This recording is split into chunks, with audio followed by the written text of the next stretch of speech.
I love marching band. It was the best experience of my life, and I'm kinda mad that I didn't sign up for marching band during my freshman year of high school. Hell, at the district I live in, I could have had one extra year because the director had band managers, which are 8th graders who march with a band during parades and march down during halftime show. Hell, I love music so much in general that I'm now trying to become a band director. Hell, I'm even thinking of going for my doctorate so I can be a part of marching band for 4 years. Before people say anything, I really didn't make a mistake on my year count. Nowadays, a lot of my video viewing on YouTube is of different marching bands, from the epicness that is Drum Corps International, the Sonic Boom of the South, Jackson State University, the Pitt University Varsity Marching Band, the best damn band in the land, Ohio State University. The school my friends go to that does classical music for halftime, Clarion University, and the school I plan on attending, Indiana University of Pennsylvania. Blood, sweat, and tears goes into marching band, from being outside in the heat during summer, or freezing your ass off after the first couple of games. I mean, that last part I'm not kidding on, because I only had an Under Armour thing underneath my uniform during the colder days. I was an idiot during those days, but when I get to IUP, I don't think that's gonna change, like, at all.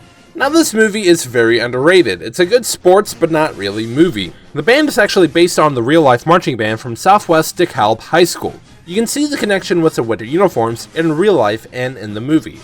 The movie really shows the dedication that marching band kids go through. Hell, I remember marching in the freezing rain without our raincoats and giving our best performance of the year. Even in the worst conditions like a really shitty football field or getting hit by a flag and cracking a tooth, band kids will still keep going. Now, I went on a major tangent during this opening, especially since I only stated one fact about the movie itself. But if you're a band geek like me, this movie is definitely for you, no matter what type of band you're in. If not, I still think you should check this movie out. Now, why do I say this? Well, this is my review of Drumline.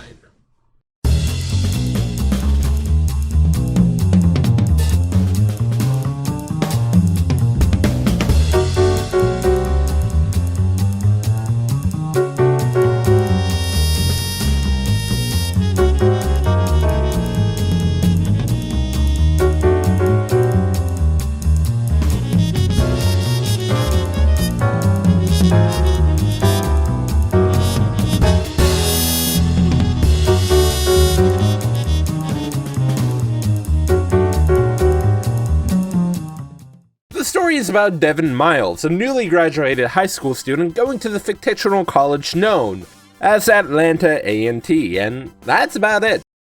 I'm joking, of course, but damn, this story is lacking some substance. The band camp part of this movie is pretty much a showcase of what some students are auditioning for a marching band at an HBCU would go through, and that's kind of it. You get some moments with Devin butting heads with another character named Sean Taylor, but that's about it. Seriously, this may be my fastest story section ever. Well, either way, the starting section is actually pretty good. There's one moment in the Bandcamp section that I will talk about later that is really good, but there is some stuff about the Bandcamp process shown in this movie that kind of bugs me.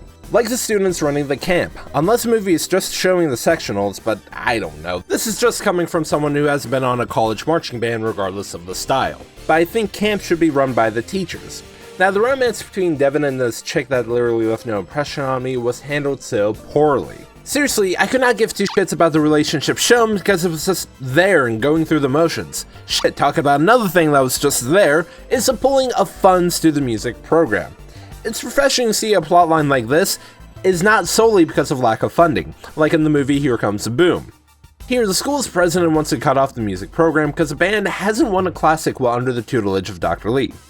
The lack of donations from alumni members doesn't help either. It's not hard to see why, especially since Dr. Lee is one step away from playing classical music for halftime.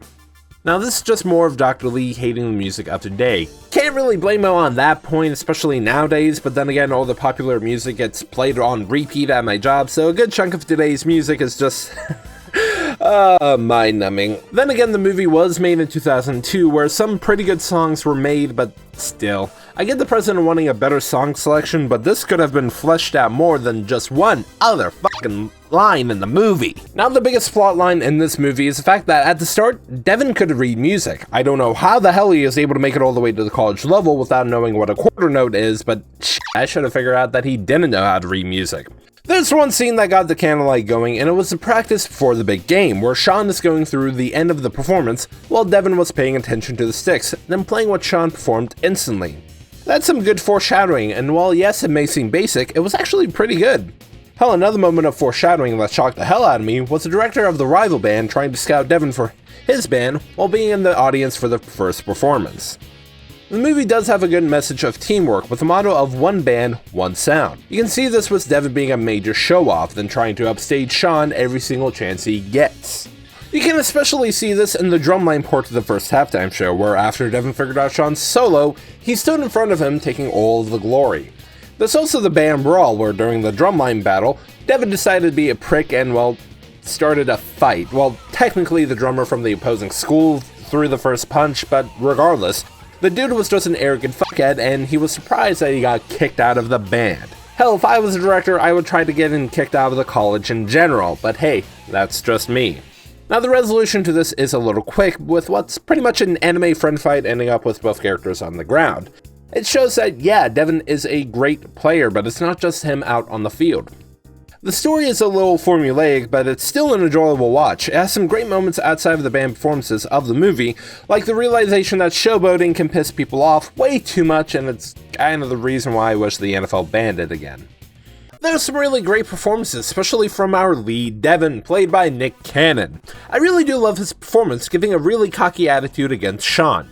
Hell, Sean's actor, Leonard Roberts, also had a great performance because you can see the hatred in these two's eyes.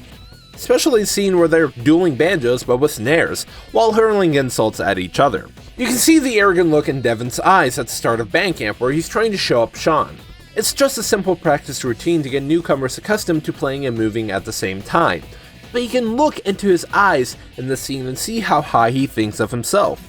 Thankfully, Dr. Lee was able to put Devin into his place, and speaking of which, I do like Orlando Jones' performance of Dr. Lee. He's a character that loves the classics, so much so that he has the band play Flight of the Bumblebee as a stand jam song. I wish I was kidding. Hell, Clarion University doesn't even do that, and may I remind y'all that they play classical music for halftime. Part 1 of the show starts with One Tiny Drop and ends with The River.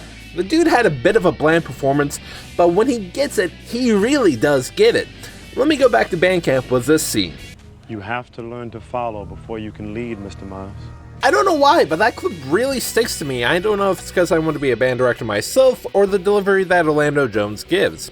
Though getting back on track, you can really feel the dude's anger with the first proper performance of the movie. He gives a stone-cold face that's, kind of unsettling. I also love the fact that he took the time to learn the basics of conducting. It is a very small detail put into the movie, but it's one that I love. Other than that, the other performances wasn't bad. Nothing I could really remember though on a personal note, and the camera work for the halftime performances wasn't bad either, but I do love that we're able to see the visuals made for the movie. Which, aren't that spectacular, but that's only because a band in the movie is what I like to designate a show band. Bands like that have a different halftime show every home game, and they either stick to the same formations with some variants, or have some basic visuals for a good chunk of the halftime show since, well, you know, they have to learn the show in a very short amount of time. The performances themselves are fantastic, with my favorite being the first show, utilizing the Earth, Wind, and Fire song in Stone. It's a great song on its own, but I really love it when it's given the marching band treatment. Really, the only performance I didn't like was a show with a rapper. That's only because I don't like rap, with very fucking few exceptions like, and I'm not even kidding here, the Danny Phantom theme. I can't stand that genre of music. And it doesn't help that this Will Smith knockoff is screaming into the microphone, so yeah, thanks for the Bloody Deers movie. Seriously, that performance fucking sucked, and if I was on the judging panel, I would have given that performance a flat fucking 0. Sorry for, that sort of mini outburst thing, but I seriously don't like that performance. Other than that, I loved all of the other band performances, and I love the acting in this movie. That's really all I can say about it. So now, taking into account of story, acting, and sound, Drumline gets an 8 out of 10, and I'm being very biased towards the movie because of my love of marching band. But what stops it from having a perfect score is, well, the story itself. It's a run-of-the-mill story, but with the marching band angle, it gives a unique way to deliver the teamwork message. A good chunk of the characters didn't really have a character and really didn't mean that much to the plot in general. I'm mainly talking about the relationship with Ernest and Deidre. and Jason trying to get his chair back after losing a challenge. Hell, I was about to say random black couple and white bass drummer because, seriously, they left no impression on me. Though the character that left the least impression was the love interest Lila. Her and Devin starting their relationship and kind of ending it, then getting back together just felt like the movie was going through the motions. I don't think I brought up Sean outside of the story plotline, but the dude kinda acted like a dictator while being the section leader for the snares. I thought he was a good character that just needed a reminder that his rivalry with Devin was just petty, with a little bit of insecurity to add with it, especially with this need to knock Devin down a peg, was revealing his inability to read music. I wish there was more to Sean, but the sequel doesn't really help his character. Now the plot to this movie, as I already said, is basic, but I think you'll enjoy the ride. The biggest reason why the movie got as high a score as it did is again my bias towards marching band.